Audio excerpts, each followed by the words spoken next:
I lied on my resume to increase the amount of interviews I was receiving early on in my career. And even sometimes now, I will twist some titles and twist some statements in my resume to make sure that it makes sense and resonates with the hiring manager. Because a lot of the times hiring managers are looking through thousands and thousands of resumes and they see the same stuff. So you got to bend the truth a little bit to get them excited. And if you can deliver and if you can provide value, then you're not entirely lying. You're just essentially branding yourself and marketing yourself in a specific way. Still the same. So I'm gonna show you my resume and I'm gonna walk through each step and each statement on my resume, and I'll tell you like what I actually mean by it and then what the hiring manager will perceive by it. You say pussy. So let's share my screen. So as you can see, here's my resume, my name. I obviously brought on my email and phone. I don't want you to be calling me and messaging me. So let's look at my first experience, software technical lead. So this is a consulting company that I work for, and my official position is senior software engineer. Impressive. And there will be certain projects that I am on that I will have to act as a technical lead. But most of my projects that I am on, I am technically just a senior software engineer. There's very little technical leading. But again, the one or two projects where I have been a technical lead, I use that to come up with my title. Okay. Because I can use those stories and experiences and the systems that I designed for those clients and projects to explain to the interviewer to justify why my title is software technical lead. So if they did a background check on me, it would come back as senior software engineer. But again, when people get promoted and get title changes, it doesn't officially reflect on your employment record. So oftentimes they won't question that. Managing the technical interview process of hiring a senior software engineer. So this one's legitimate. I do run software engineering interviews.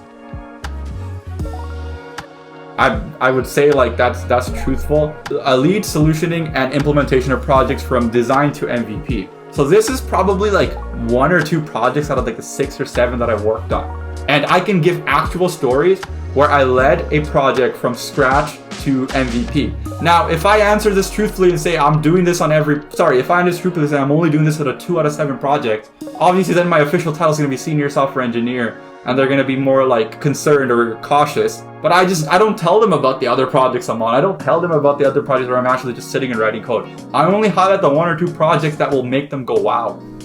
Wow. Providing senior level front-end expertise in React. That's true. I am at this point I am a senior level front-end engineer. Providing senior level backend in Node. That's also true. I am a senior level backend engineer. Designing and deploying cloud infrastructure and managed through Terraform and serverless. I've done that multiple times. Okay. So there's no lie there. Designing and deploying CI/CD pipelines. So I have done and designed and deployed CI/CD pipelines on quite a few projects, but I wouldn't call myself an expert in this at all. And in fact, most of the times I've had to do it, I have to go and Google stuff, learn on my own, figure stuff out, and it would take a little bit longer than, let's say, someone who's a DevOps engineer. So technically it's not an entire lie, but it's not a complete truth either. You sit on a throne of lies. Supporting team of 300 engineers with a technical advice and expertise. So I have ran a team of 3 other engineers and literally acted as a team lead and tech lead. I was born to rule the 7 kingdoms. But that was 1 in 6 projects. So whenever I explain this to them, I make it sound like my entire job at this company is revolving around managing 3 or 4 people. But that was just 1 project. That was exactly 1 project. I never tell them it's 1 project. Pussy.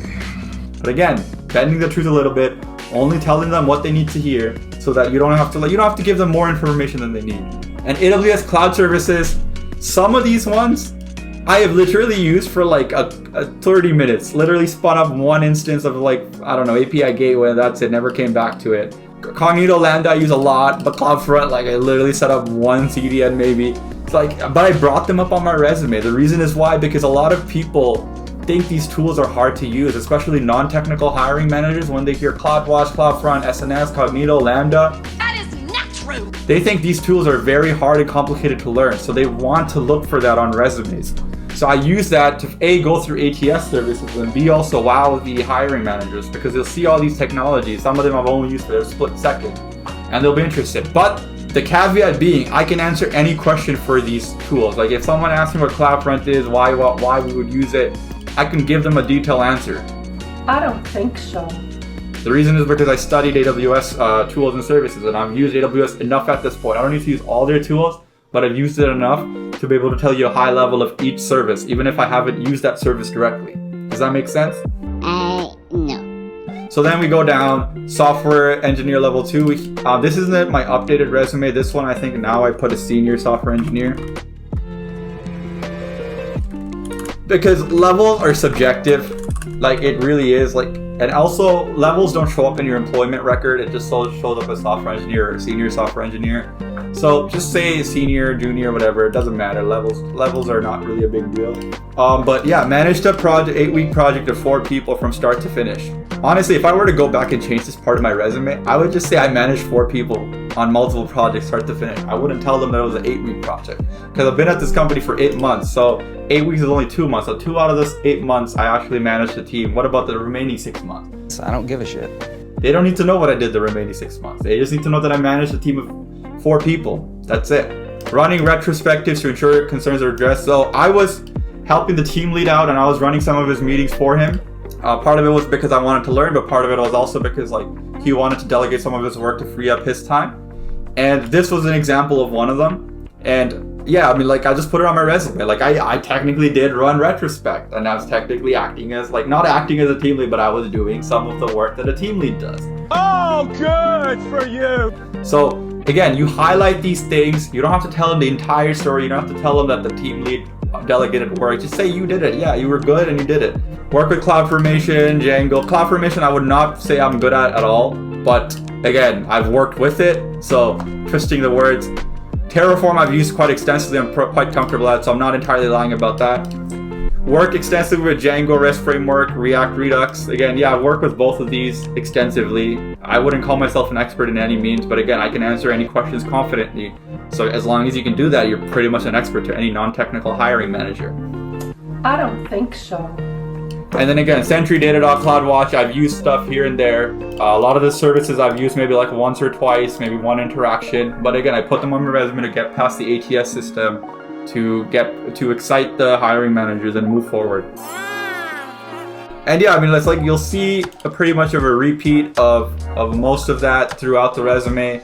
Then I have like a skills section where I overhype a lot of my skills. Again, most software engineers at this point have back-end skills, front-end skills, some level of management experience, some level of hiring skills, and they've probably interacted with a good chunk of these technologies. The difference between me and the average engineer is I know how to sell myself. Are you a prostitute? I know exactly what value I can provide. I'm confident. I come in, I provide value immediately. I'm not scared of being an imposter. I'm not scared of saying I don't know something. I'll go in and I'll figure stuff out and I'll get stuff done. Wow. And if I can convey that in an interview, it doesn't matter if half of the stuff in this resume is legit. At the end of the day, the resume is not what gets you the job. It's the actual interview process. And after that, like, do you have the necessary skills to even get past the probation period? So if you have to like finesse your way through your resume a little bit to make it seem more exciting to hiring managers, then by all means do it. Because at the end of the day, you're not like really screwing anyone over other than yourself by not doing it. Everything you do and say is this little quiet implication, don't be a pussy. Anyways, thank you so much for watching. I'll see you on the next one. Peace.